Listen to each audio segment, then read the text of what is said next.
الحمد لله نحمده ونستعينه ونستغفره ونؤمن به ونتوكل عليه ونعوذ بالله من شرور أنفسنا ومن سيئات أعمالنا من يهده الله فلا مضل له ومن يضلله فلا هادي له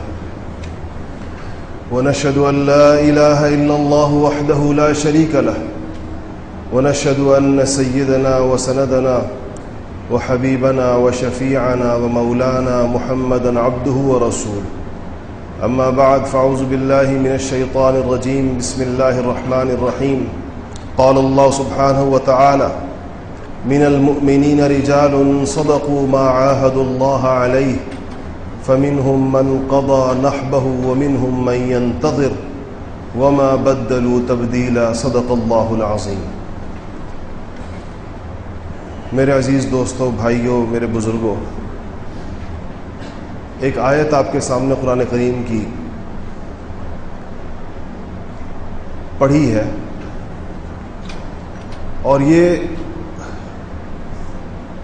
ان آیتوں میں سے ہے کہ جو لوگ اس کا مصداق ہیں، جن کے لیے اللہ جل شانہ نے یہ فرمایا ہے، ان کی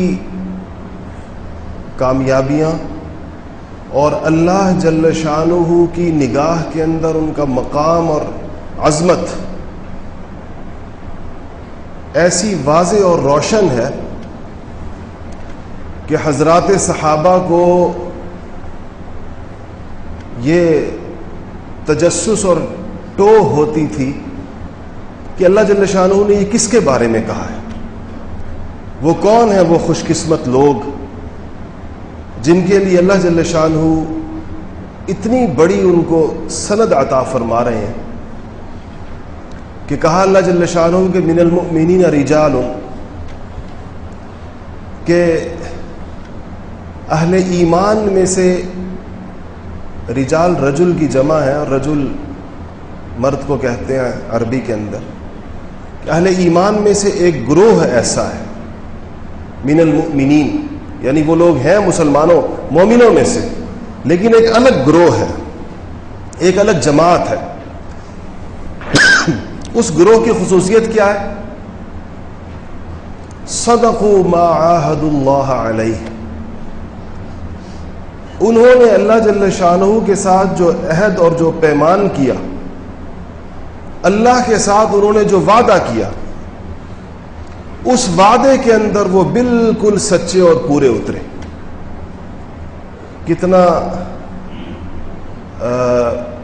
کتنی بڑی بات ہے۔ بعض روایتوں کے اندر آتا ہے کہ سیدنا ابوبکر صدیق رضی اللہ تعالی عنہ نے رسول اللہ صلی اللہ علیہ وسلم کی داڑھی مبارک میں، آپ کی ریش مبارک میں چند سفید بال دیکھے، بال سفید ہو گئے چند، تو سیدنا ابوبکر صدیق رضی اللہ تعالیٰ عنہ نے فرمایا کہ شبت یا رسول اللہ، یا رسول اللہ بوڑھے ہو گئے، آپ کی داڑھی میں سفید بال آ گئے۔ تو حضور نے فرمایا کہ شیبتنی ہود و اخواتها، مجھے سورہ ہود نے اور اس جیسی کچھ صورتوں نے بوڑھا کر دیا۔ مفسرین نے اس پہ کلام کیا کہ سورہ ہود میں ایسی کون سی بات ہے جس سے رسول اللہ صلی اللہ علیہ وسلم جس کے خوف سے یا جس کے احساس ذمہ داری سے بوڑھے ہو گئے؟ تو اہل علم نے لکھا ہے کہ یہ جو اللہ جل شانہ نے فرمایا کہ فاستقم کما امرت، کہ آپ کو جیسی استقامت، حضور کو خطاب ہے، حضور سے کہا جا رہا ہے کہ آپ کو جیسی استقامت اختیار کرنے کا حکم دیا گیا ہے ویسی استقامت اختیار کیجیے۔ تو اللہ جل شانہ نے جیسی استقامت کا حکم دیا ہے، جو اللہ کا معیار، اللہ کا پیمانہ ہوگا، اس پر انبیاء لرزتے ہیں کہ خدا جانے ہم اس پیمانے پر پورے اتریں گے یا نہیں اتریں گے۔ اللہ تعالیٰ خدا جانے کس معیار کی ہم سے استقامت چاہتے ہیں۔ ہم اپنی طرف سے استقامت سمجھ رہے ہوں اور وہ اللہ تعالیٰ کے ہاں قبول ہی نہ ہو، وہ اللہ کے ہاں استقامت نہ ہو۔ یہاں یہ جو آیت میں نے آپ کے سامنے پڑھی اس میں کہا گیا کہ من المؤمنین رجال، کے مومنوں میں ایک جماعت ایسی ہے کہ اللہ کہہ رہے ہیں کہ صدقوا ما عاہدوا اللہ علیہ، کہ انہوں نے جو اللہ تعالیٰ کے ساتھ عہد کیا، اللہ کے ساتھ جو وعدہ کیا وہ انہوں نے پورا کیا. فمنہم من قضى نحبہ، اس جماعت میں سے کچھ لوگ ایسے ہیں کہ جو اپنا وقت صداقت کا اللہ کے ساتھ اپنا معاملہ ٹھیک کرنے کے بعد، اللہ کے ساتھ اپنا وعدہ پورا کرنے کے بعد اپنا وقت گزار کر چلے گئے، یعنی وہ دنیا سے اس حال کے اندر رخصت ہوئے ہیں کہ اللہ جل شانہ یہ فرماتے ہیں کہ انہوں نے وعدہ پورا کیا. وَمِنْهُمْ مَنْ يَنْتَظِرُ، اور مومنوں کے اندر ایک جماعت اور ایسی ہے کہ جو اس انتظار کے اندر ہے کہ ہمارا وقت کب آتا ہے جب ہمیں اللہ تعالیٰ کے ساتھ اپنا وعدہ پورا کرنے کا وقت آئے. وما بدلوا تبدیلا، اللہ تعالیٰ فرما رہے کسی قسم کی تبدیلی، ان کے ایمان کے اندر، ان کی کیفیات کے اندر، ان کے جذبات کے اندر، اللہ تعالیٰ کے ساتھ ان کے عہد کے اندر کسی قسم کی کوئی تبدیلی نہیں آئی، وہ اسی طرح پختہ اور پکے اپنی جگہ کے اوپر کھڑے ہوئے ہیں جیسا کہ وہ اسلام لاتے ہوئے، اسلام قبول کرتے ہوئے، دین کے اندر داخل ہوتے ہوئے جس طرح کہ وہ کھڑے تھے.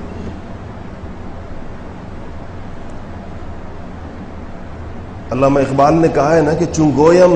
مسلمانم بلرزم، کہ جب میں یہ کہتا ہوں کہ میں مسلمان ہوں تو لرزتا ہوں اس بات کو کہتے ہوئے. بلرزم، لرزہ میرے اوپر طاری ہوتا ہے. کیوں؟ کہ دانم مشکلات لا الہ رہا، کہ میں لا الہ کی مشکلات جانتا ہوں. مجھے پتا ہے کہ جب اللہ کے ساتھ یہ عہد، یہ کلمہ، یہ ایمان، یہ ایک عہد ہے اللہ جل شانہ کے ساتھ. کہا چونکہ میں اس عہد کی تفصیلات جانتا ہوں، چونکہ میں اس کی مشکلات جانتا ہوں کہ یہ انسان اللہ تعالیٰ کے ساتھ کیسا وعدہ کر رہا ہے، اس لیے جب مسلمانی کا دعویٰ کرتا ہوں اور یہ کہتا ہوں کہ میں وہ ہوں جو مسلمان ہے، جس نے لا الہ پڑھا ہے، تو میں لرزتا ہوں اس بات کے اوپر کہ اس کا تو آخرت میں حساب ہے، پوچھا جائے گا. احد کے میدان میں، غزوہ احد کے موقع پر مسلمانوں کی بڑی آزمائش ہوئی. اللہ جل شانہ کی ایک مشیت تھی کہ بدر کے اندر شاندار فتح کے صرف ایک سال کے بعد، سن 2 ہجری کے اندر بدر ہوا ہے اور سن 3 ہجری کے اندر احد ہوا ہے. اس کے ایک ہی سال کے بعد یہ مارکا مسلمانوں کے سامنے آیا، جس میں ایک سامنے کی فتح جو ہے، ایک سامنے کی بظاہر کامیابی جو ہے، وہ دیکھتے ہی دیکھتے ناکامی کے اندر بدل گئی. احد کا جو سب سے حساس مرحلہ آیا، ایک ایسا موقع آیا احد کے اندر جب رسول اللہ صلی اللہ علیہ وسلم کل 13 لوگوں کے ساتھ رہ گئے، اور ان 13 لوگوں کے ساتھ آپ مکمل مشرکین کے نرغے کے اندر آ گئے. چاروں طرف سے تیر برس رہے تھے، تلواریں چل رہی تھیں، نیزے چل رہے تھے، اور آپ کے ساتھ صرف 13 جان نثار تھے. باقی مسلمانوں کا لشکر تتر بتر ہو گیا تھا، مختلف حصوں میں بٹ گیا تھا، ٹوٹ گیا تھا. اسی دوران آپ کی شہادت کی اطلاع بھی اڑی، جس نے مسلمانوں کے مزید اوسان خطا کر دیے، ان کے مزید حوصلے پست کر دیے. ان 13 لوگوں میں سے جو آپ کے ساتھ اس وقت تھے، 11 انصار تھے اور 2 مہاجر تھے. وہ 2 مہاجر، ایک حضرت سیدنا طلحہ رضی اللہ تعالی عنہ تھے اور دوسرے حضرت سیدنا سعد بن ابی وقاص رضی اللہ تعالی عنہ تھے. یہ دونوں 10 مبشرہ میں سے ہیں، ان میں سے ہیں جن کو دنیا میں جنت کی بشارت ہوئی ہے. اور 11 انصاری تھے. یک کے بعد دیگرے وہ 11 کے 11 انصاری شہید ہو گئے. 2 لوگ رہ گئے آپ کے ساتھ، ایک حضرت طلحہ اور ایک حضرت سعد بن ابی وقاص. تو ان دونوں حضرات نے غیر معمولی جانفشانی، اور تلواریں چل رہی ہوں، نیزے چل رہے ہوں، اور اس کے اندر تیر چل رہے ہوں، اور دفاع کرنے والے 2 بندے ہوں، تو ظاہر بات ہے کہ وہ حضور صلی اللہ علیہ وسلم کی سواری کے چاروں طرف سے دفاع کر رہے تھے. سیدنا طلحہ رضی اللہ تعالیٰ کو اس مارکے کے اندر، اس حضور صلی اللہ علیہ وسلم کی اس حفاظت کے اندر 100 سے زیادہ زخم ان کے جسم کے اوپر آئے. آپ کا ہاتھ شل ہو گیا، انگلیاں اڑ گئی تھی اسی کے اندر. سیدنا ابوبکر صدیق رضی اللہ تعالیٰ عنہ فرماتے تھے کہ یوم الاحد کلہ لطلحہ، کہ عہد کا دن تو طلحہ کا دن تھا، وہ تو طلحہ نے اس دن کمائی کی ہے جو اس دن انہوں نے کرنی تھی. تو اور حضور صلی اللہ علیہ وسلم نے قدم قدم کے اوپر بشارتیں دی، قدم قدم کے اوپر بشارتیں دی. حدیثی کتابوں میں آتا ہے کہ جب آپ ادھر سے نکلے احد سے اور اس پہاڑ کی طرف جہاں آپ نے پناہ لی وہاں جا رہے تھے تو آپ نے 2 زرہیں پہنی ہوئی تھی، اور 2 زرہیں پہننے کی وجہ سے انسان کا جسم بھاری ہو جاتا ہے. ایک چڑھائی آئی جس کے اوپر آپ چڑھائی کی عمودی ہونے کی وجہ سے آپ اس پہ چڑھ نہیں پا رہے تھے، تو سیدنا طلحہ رضی اللہ تعالی عنہ نے اس حالت کے اندر، یعنی وہ 100 زخم کھا چکے ہیں، ہاتھ ان کا شل ہو گیا ہے، انگلی ان کی اڑ گئی ہے، رسول اللہ صلی اللہ علیہ وسلم کو اٹھا کر اس کے اوپر پہنچایا تو آپ نے فرمایا کہ اوجبت طلحہ، طلحہ نے اپنے اوپر جنت واجب کر دی. دوسرے موقع پر فرمایا کہ اگر کسی نے زندہ شہید دیکھنا ہو، چلتا پھرتا شہید دیکھنا ہو تو وہ طلحہ کو دیکھے. یہ دن ظاہر بات اللہ جل شانہ نے ان سے کام لیا. صحابہ فرماتے ہیں کہ ایک دن ایک دیہاتی، ہمیں ایک چیز کا تجسس تھا، لیکن حضور صلی اللہ علیہ وسلم کی اتنی عظمت اور آپ کا اتنا مقام ہماری نگاہوں کے اندر ہوتا تھا کہ ہم ہر بات آپ سے یوں پوچھ نہیں سکتے تھے کہ جو بات یعنی وہ جو دین کے ضروری مسائل ہیں وہ تو ہم ضرور پوچھتے تھے، لیکن بعض باتیں ایسی ہوتی ہیں کہ اس کو پوچھتے ہوئے ہمیں یہ حجاب ہوتا تھا کہ پتہ نہیں یہ پوچھنے کی بات ہے بھی یا نہیں ہے. اس آیت کے بارے میں صحابہ کہتے ہیں کہ ہمیں بڑا تجسس تھا کہ اللہ نے فرمایا کہ من المؤمنین رجال صدقوا ما عاهدوا اللہ علیہ، کہ مسلمانوں میں ایک جماعت ایسی ہے جس نے اللہ کے ساتھ مومن کے ساتھ اپنا وعدہ پورا کیا ہے. یہ کون سے لوگ ہیں؟ یہ کس کے بارے میں اللہ نے فرمایا ہے؟ تو کہتے ہیں ہمیں اس کا تجسس تھا، لیکن پوچھتے ہوئے حجاب ہوتا تھا، حیا آتی تھی. تو ہم ویسے بھی صحابہ کا معمول یہ تھا، کہتے ہیں کہ ہم نے جب ایسے سوالات پوچھنے ہوں تو ہم کسی دیہاتی کا انتظار کرتے تھے.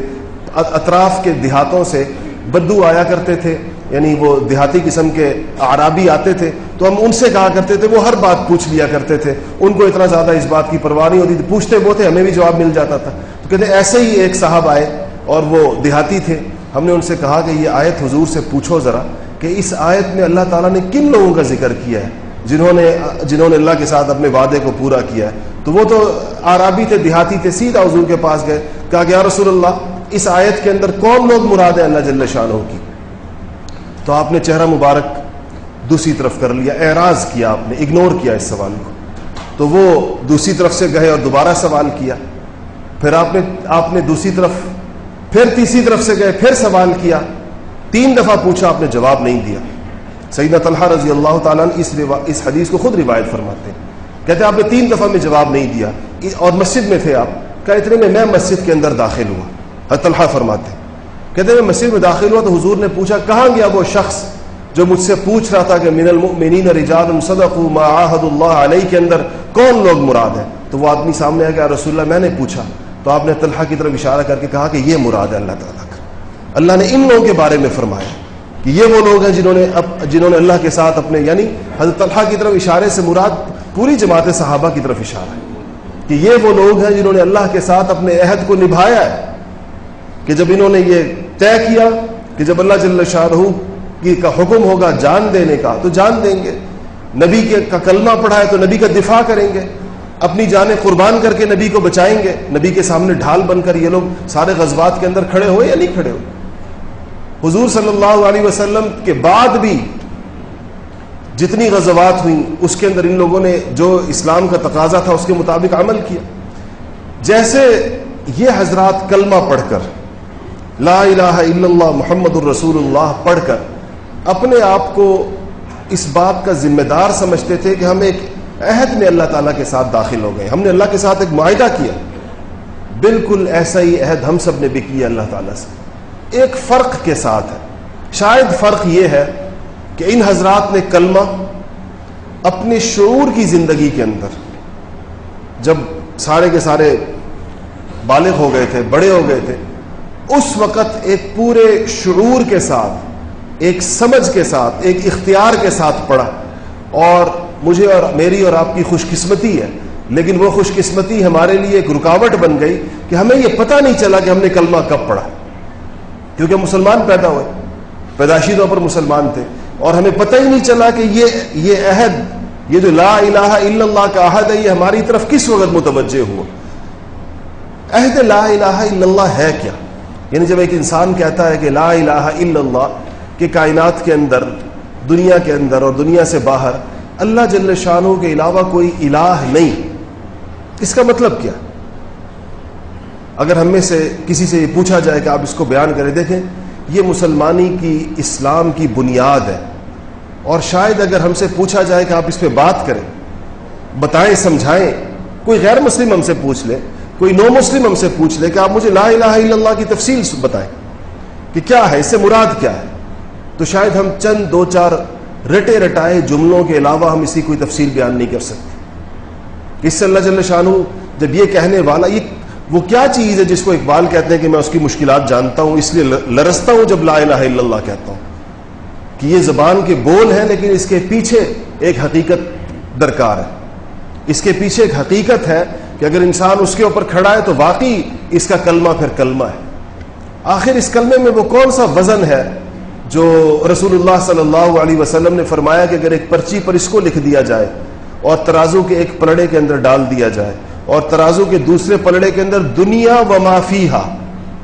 حدیث کے الفاظ یہی ہیں نا کہ دنیا و ما فیہا، یعنی زمین بھی، ساتوں زمینیں، ساتوں آسمان، اس دونوں کے درمیان موجود سب کچھ، سارے سمندر، سارے دریا، ساری مخلوقات، یہ سب کچھ اگر اس دوسرے پلڑے کے اندر ڈال دیا جائے تو آپ نے فرمایا کہ یہ لا الہ الا اللہ والا پلڑا بھاری ہے۔ وہ کیا چیز ہے؟ وہ اس کی حقیقت ہے لا الہ الا اللہ کی۔ وہ لا الہ الا اللہ کے فقط بول نہیں ہے، وہ اس کی حقیقت ہے۔ اس حقیقت کے اندر اس انسان کا اللہ جل شانہ کے ساتھ اس کلمے کی بنیاد پر جب وہ اللہ تعالیٰ کو اپنا خالق، اپنا مالک، اس پوری کائنات کا کارساز، اس کو چلانے والا اور ہر چیز میں اللہ تعالیٰ کا امر دوڑتا ہوا جب وہ دیکھ لیتا ہے، علماء نے یہ سوال اٹھایا ہے کہ اللہ جل شانہ نے قرآن کے اندر یہ فرمایا ہے کہ اللہ کی وحدانیت کے، کہ اللہ ایک ہے، اس بات کی گواہ مسلمان بھی ہیں اللہ کی وحدانیت کے۔ تو گواہی کی شہادت جس کو عربی میں کہتے ہیں، گواہی کی شرط کے اندر فقہا نے یہ لکھا ہے کہ انسان نے اپنی آنکھ سے دیکھا۔ آپ اپنی معلومات کی بنیاد پر گواہی نہیں دے سکتے۔ گواہی کا مطلب کیا ہوتا ہے کہ آپ نے اس کو اپنی آنکھ سے دیکھا ہے، تب آپ گواہی دیں گے۔ میرے خیال ہے دنیا کی عدالتوں میں بھی ایسا ہی ہوتا ہوگا۔ آپ یہ تو نہیں کہہ سکتے کہ میں نے سنا ہے اس لیے میں گواہی دے رہا ہوں، مجھے کسی نے بتایا ہے تو اس لیے میں گواہی دے رہا ہوں۔ گواہی تو اس کو کہتے ہیں کہ آپ کہیں کہ میں نے اپنی آنکھ سے دیکھا ہے۔ تو اللہ جل شانہ فرماتے ہیں کہ میری وحدانیت کی گواہی مسلمان دیں گے کہ میں ایک ہوں، اس کی گواہی مسلمان دیتے ہیں۔ تو مفسرین نے کہا ہے کہ جس نے اللہ کو دیکھا نہیں ہے، ہم میں سے کون یہ دعویٰ کر سکتا ہے کہ اس نے اللہ کو دیکھا ہے؟ کوئی نہیں یہ دعویٰ کر سکتا۔ تو جب دیکھا نہیں ہے تو ہم گواہی کیسے دیں گے؟ اور اللہ نے فرمایا کہ دیں گے اور دیتے ہیں۔ تو یہاں مفسرین نے لکھا ہے کہ یہ گواہی، اس گواہی میں جو اللہ کو دیکھنے کی بات ہے، وہ آنکھ سے دیکھنے، اس ظاہری آنکھ سے دیکھنے کی بات نہیں ہے، وہ دل کی آنکھ سے اللہ جل شانہ کی عظمت اور اس کی صفات کو دیکھنے کی بات ہے۔ کہ انسان کی جب دل بینا ہو جائے، جب اس کے دل کے اندر اللہ تعالیٰ کی عظمت اور اس کی توحید اتر آئے واقعی حقیقی معنوں کے اندر، تو پھر اس کا دل گواہی دیتا ہے، وہ بتاتا ہے کہ اللہ جل شانہ کی صفات کیا ہیں، اللہ تعالیٰ کی وحدانیت سے مراد کیا ہے، اللہ کی خالقیت سے مراد کیا ہے، اس کی مالکیت سے مراد کیا ہے، اس کے تمام کائنات کا نظام چلانے، جس کو متصرف الامور، ہر چیز میں اللہ کے حکم ہونے سے مراد کیا ہے۔ یہ اسلام کی اور عقیدہ توحید کی بنیاد ہے، اس پر پوری عمارت کھڑی ہوئی ہے۔ اگر یہ بنیاد کمزور ہے تو پوری عمارت کا کوئی اعتبار نہیں ہے، اور اگر یہ بنیاد مضبوط ہے تو یہ وہ چیز ہے جس کے بارے میں کہا گیا کہ یہ چیز بالآخر اس کو، چاہے وہ جتنا بھی دنیا کے اندر گناہگار ہو، یہ وہ چیز ہے جو اس کو کھینچ کر آخر کے اندر جنت کے اندر لے جانے کا باعث بنے گی۔ اسی طرح محمد الرسول اللہ عہد ہے صرف اس اقرار سے کہ رسول اللہ صلی اللہ علیہ وسلم اللہ جل شانہ کے رسول ہیں، یہ تو اس کے الفاظ ہیں، یہ تو لیکن اس کے پیچھے کیا تفصیل ہے؟ اس کے پیچھے یہ تفصیل ہے کہ یہ انبیاء نے، اس کے لیے سمجھنے کی یہ ضرورت ہے کہ انبیاء علیہ الصلوۃ والسلام دنیا میں آتے کس لیے، اللہ بھیجتا کیوں؟ یہ منصب نبوت عطا کیوں فرماتا ہے؟ کتاب کیوں اتارتا ہے ان کے اوپر؟ اور انسانوں کی اس جماعت کو جو یقیناً انسان ہوتے ہیں اور ان کی جو باڈی کیمسٹری جس کو کہنا چاہیے یعنی گوشت پوست کے بنے ہوئے ہوتے ہیں، جس طرح باقی انسان بنتے ہیں وہ بھی جسمانی اعتبار سے انبیاء بھی انسان ہوتے ہیں، بشر ہوتے ہیں، پھر اللہ جل شانہ اس جماعت کو خاص کیوں فرماتے ہیں ایک خاص پیغام کے ساتھ؟ اس کے لیے اس بات کو سمجھنا چاہیے کہ انبیاء علیہ الصلوۃ والسلام کی آمد اور بعثت کا مقصد یہ ہوتا ہے کہ وہ انسانوں کو یہ بات عمل کر کے دکھائیں اور بتلائیں کہ اللہ جل شانہ تم سے اس قسم کی زندگی چاہتے ہیں، ایک خاص قسم کی زندگی، ایک خاص قسم کا طرز حیات اللہ جل شانہ نے اس کا مطالبہ کیا کہ مجھے تم لوگوں سے ایسی زندگی چاہیے، اور ایسی زندگی تم کیسے آؤ گے؟ اس کے لیے نمونے کے طور پر یہ نبیوں کی جماعت بھیجی گئی ہے، مختلف امتوں کی طرف مختلف نبی بھیجے گئے ہیں۔ اور دیکھیں سوال یہ پیدا ہوتا ہے نا کہ پھر یک کے بعد دیگرے نبی کیوں آتے ہیں؟ ایک کے بعد دوسرا نبی کیوں آتا ہے؟ دوسرے کے بعد تیسرا نبی کیوں آتا ہے؟ 1.25 لاکھ بعض روایتوں کے اندر آتا ہے کہ 2 لاکھ کے لگ بھگ نبی آئے ہیں۔ نبی ایک طرز حیات لے کر آتے ہیں، خود پرفارم کر کے، ایکٹ کر کے، ڈیمانسٹریٹ کر کے دکھاتے ہیں کہ یہ طرز زندگی ہے، معاملہ یوں چلے گا، عقائد یہ ہوں گے، ایمانیات یہ ہوگی، عبادات ایسے کی جائیں گی، معاملات ایسے کیے جائیں گے، اخلاق ایسے رکھے جائیں گے، معاشرت اور اجتماعی زندگی ایسی گزاری جائے گی، تجارت یوں ہوگی، زراعت یوں ہوگی، عدالتیں یوں چلیں گی، نظام حکومتیں یوں چلیں گی۔ انبیاء علیہ الصلوۃ والسلام اس کی پوری تفصیلات مکمل طور پر بیان کر کے جاتے ہیں، اور ان کی محنت کے نتیجے کے اندر ایک جماعت، افراد کا ایک گروہ اس پورے میکانزم کو، اس پورے نظام کو، اس پورے سسٹم کو سمجھ لیتا ہے، اپنے اندر اتار لیتا ہے۔ پچھلے نبیوں کے ان لوگوں کو، عیسیٰ علیہ السلام کے ان لوگوں کو حواری کہا جاتا ہے،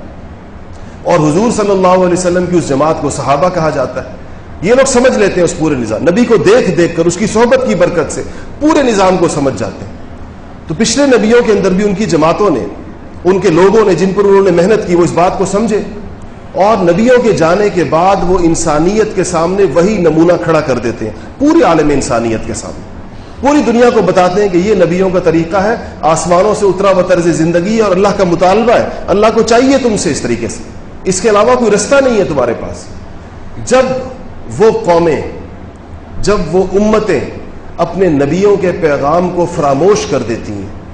اس طرز زندگی سے دور ہو جاتی ہیں، دور ہونا وہ شروع ہو جاتی ہیں، آخری مرحلہ اس کا وہ آتا ہے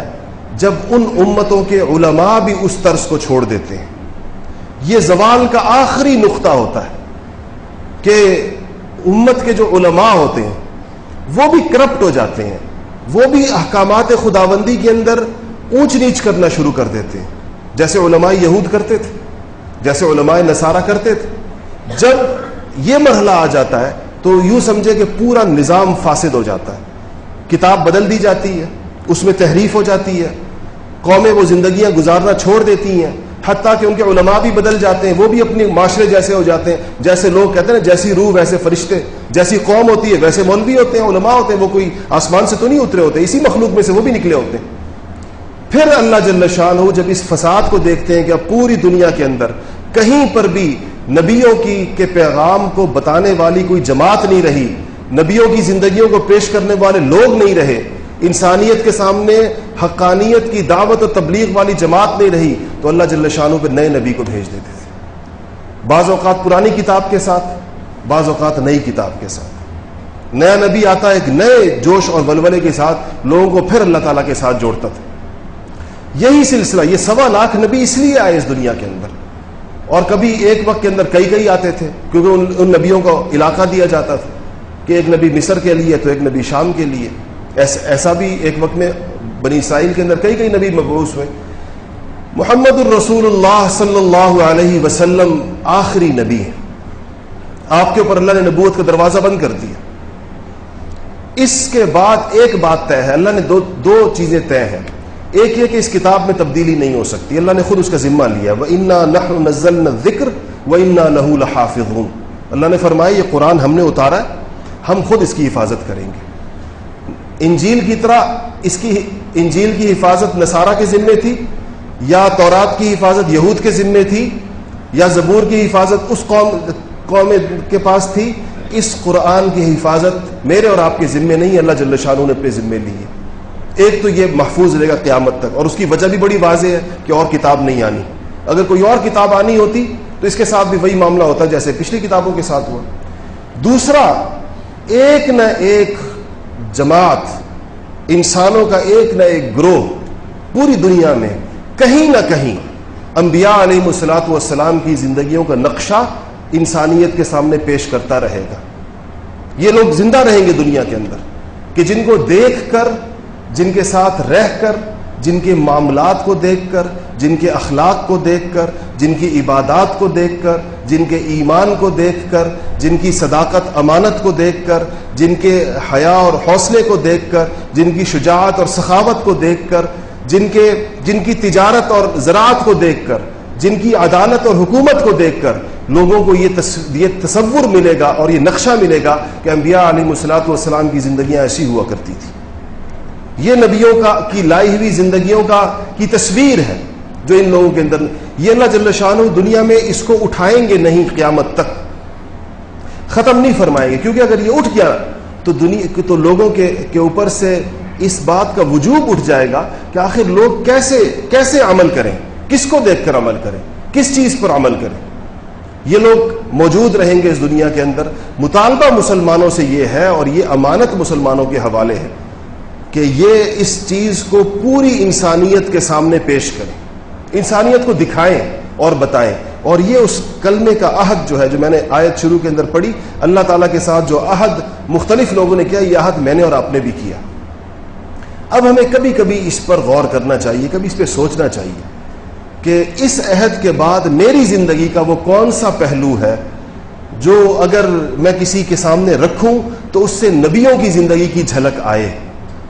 پتہ چلے کہ یہ کسی نبی کا پیروکار ہے، یہ چیز اس نے اس نبی سے لی۔ اور ویسے ہمیں کبھی اس پر بھی غور کرنا چاہیے کہ اگر کوئی غیر مسلم یا کوئی نو مسلم نیا مسلمان ہوا ہو، وہ اگر اسلام کی کوئی عملی شکل دیکھنا چاہے، وہ یہ چاہے کہ مجھے کوئی باتیں تو سب کر سکتے ہیں اور کرتے بھی رہتے ہیں، لیکچر بھی دے سکتے ہیں، پڑھ کے بھی سنا سکتے ہیں، کتابیں بھی اس کو ریکمینڈ کر سکتے ہیں، لیکن اگر وہ کوئی پریکٹیکل کوئی چیز دیکھنا چاہے، آپ کے پاس آ جائے کہ مجھے کوئی ایسی جگہ دکھاؤ، کچھ ایسے لوگ دکھاؤ، کوئی ایسی معاشرت دکھاؤ جہاں پر تمہارے نبی کی چلتی پھرتی زندگی عملاً موجود، گھروں کو تو چھوڑیں، بازاروں کو تو چھوڑیں، اگر وہ کہے کہ ایسی کوئی مسجد دکھاؤ تو آپ کہاں بھیجیں گے اس کو؟ کون سی جگہ ایسی ہے جہاں پر آپ کہیں گے کہ بھائی وہاں چلے جاؤ، ادھر ایک ایسا ماحول ہے کہ تم اس کو دیکھو گے تو تمہیں یقین آئے گا کہ یہ انبیاء علیہ الصلوۃ والسلام کی زندگی ایسی ہو؟ یقیناً یہ میں نہیں کہتا کہ بالکل ختم ہو گئی، لیکن انفرادی طور پر لوگ ضرور موجود ہیں، ایسے لوگ موجود ہیں جن کی زندگیاں نبیوں کی زندگیوں کا عکس ہے، لیکن اجتماعی طور پر، معاشرتی طور پر ہمارے ہیں کہ وہ اجتماعی معاشرت جو حضور صلی اللہ علیہ وسلم مدینہ منورہ میں پیدا فرما کر گئے تھے، آج وہ ہمارے درمیان میں سے نکل گئی ہے۔ اور اسی اجتماعیت اور معاشرت کے نکلنے کا نتیجہ یہ ہے کہ آج ہمارے اسلام پر اور آج ہمارے دین پر اور آج ہماری دعوت پر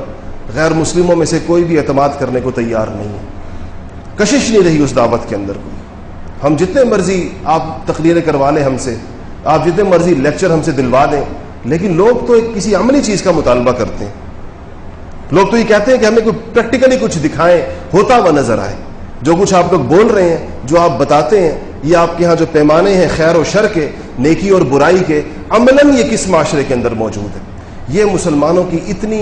بڑی کوتاہی ہے اجتماعی طور پر۔ اس کوتاہی کے ساتھ ہم روز محشر نبی پاک محمد مصطفیٰ صلی اللہ علیہ وسلم کا سامنا کیسے کریں گے کہ جب ہم سے پوچھا جائے گا کہ جو تمہارا شعبہ تھا اس کا دین کدھر؟ تمہیں جو اللہ جل شانہ نے منصب دیا تھا وہ اللہ کی عطا اور اللہ کی امانت تھی یا نہیں تھی؟ اس منصب کے اندر رسول اللہ صلی اللہ علیہ وسلم کا طریقہ کدھر تھا؟ اس میں حضور کی ہدایات کدھر؟ اتنی واضح اور ہدایات ایسے الفاظ کے ساتھ ہیں۔ یہ تجارت کے احکامات آپ دیکھیں، اتنی وضاحت کے ساتھ آپ نے فرمایا یہ طریقے جائز ہیں، یہ چیزیں ناجائز ہیں، یہ منافع جائز ہیں، یہ منافع ناجائز ہیں، خریدنے والے کے لیے یہ جائز ہے، یہ ناجائز ہے۔ واضح اور دو ٹوک احکامات ہیں۔ ہم سے ہماری تجارتوں کے اندر پوچھا جائے گا, ہم سے ہماری ملازمتوں کے اندر پوچھا جائے گا, ہم سے ہمارے فیصلوں اور عدالتوں کے اندر پوچھا جائے گا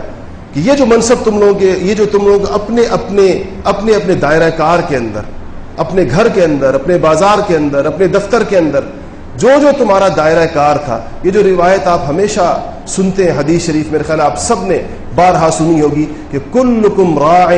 وکلکم مسئول عن رعیتہ. اس کا کیا مطلب؟ تم میں سے ہر شخص نگہبان ہے. کس چیز کا نگہبان ہے؟ احکامات کا نگہبان ہے, کہ وہ اپنے دائرہ کار میں, اپنی جورسڈکشن میں یہ دیکھے گا کہ اللہ تعالیٰ کے احکامات اور حضور صلی اللہ علیہ وسلم کا طریقہ موجود ہے یا موجود نہیں ہے. کہ اللہ تعالیٰ نے فرمایا اس پر میں تم سے پوچھوں گا. حضور نے فرمایا کہ اللہ جل شانہ قیامت میں پوچھیں گے, اور جورسڈکشن سے باہر نہیں پوچھیں گے, اپنے دائرہ اختیار کے اندر پوچھیں گے کہ تم اپنے دائرہ اختیار کا حساب دو کہ تمہارے دائرہ اختیار میں احکامات کدھر ہیں, تمہارے دائرہ اختیار میں سنتیں کدھر ہیں. یہ ہے وہ مشکلات لا الہ جس کو اقبال کہتے ہیں, چونکہ جانتا ہوں اس وجہ سے لرزتا ہوں اس کے بارے میں کہ یہ مجھ سے پوچھا جائے گا اور ہر انسان سے پوچھا جائے گا. آج ہمیں یہ جو مسلمانی کا دعویٰ ہمارے لیے اتنا آسان ہو گیا ہے, اس کی وجہ یہ ہے کہ اس کی تفصیلات ہمیں پتہ نہیں ہے. اس کے لیے پہلی چیز جو ہے, میں آپ سے عرض کروں, اس پہ بات ختم کروں, پہلی چیز یہ ہے کہ دین کا ضروری علم حاصل کرنا چاہیے, بنیادی علم حاصل کرنا چاہیے. ہمارے پاس بالکل جو ایلیمنٹری لیول کا, بالکل ہی جو بنیادی چیزیں ہوتی ہیں, وہ بھی چونکہ بدقسمتی سے ہمارے نظام تعلیم کا حصہ نہیں ہے, اس لیے ہمیں وہ پتہ بھی نہیں ہوتی. مجھے سب سے زیادہ واسطہ پڑتا ہے نوجوانوں کے ساتھ, یونیورسٹیوں کے اندر, فیکلٹیز کے ساتھ, مختلف جگہوں کے اوپر. ہمیں وہ پیمانہ معلوم ہے کہ لوگ ضروری دین کے علم کے اندر کس جگہ کھڑے ہیں, اور وہ اتنا حیران کن پیمانہ ہے کہ بالکل بنیادی چیزوں سے لوگوں کی ناواقفیت ہے,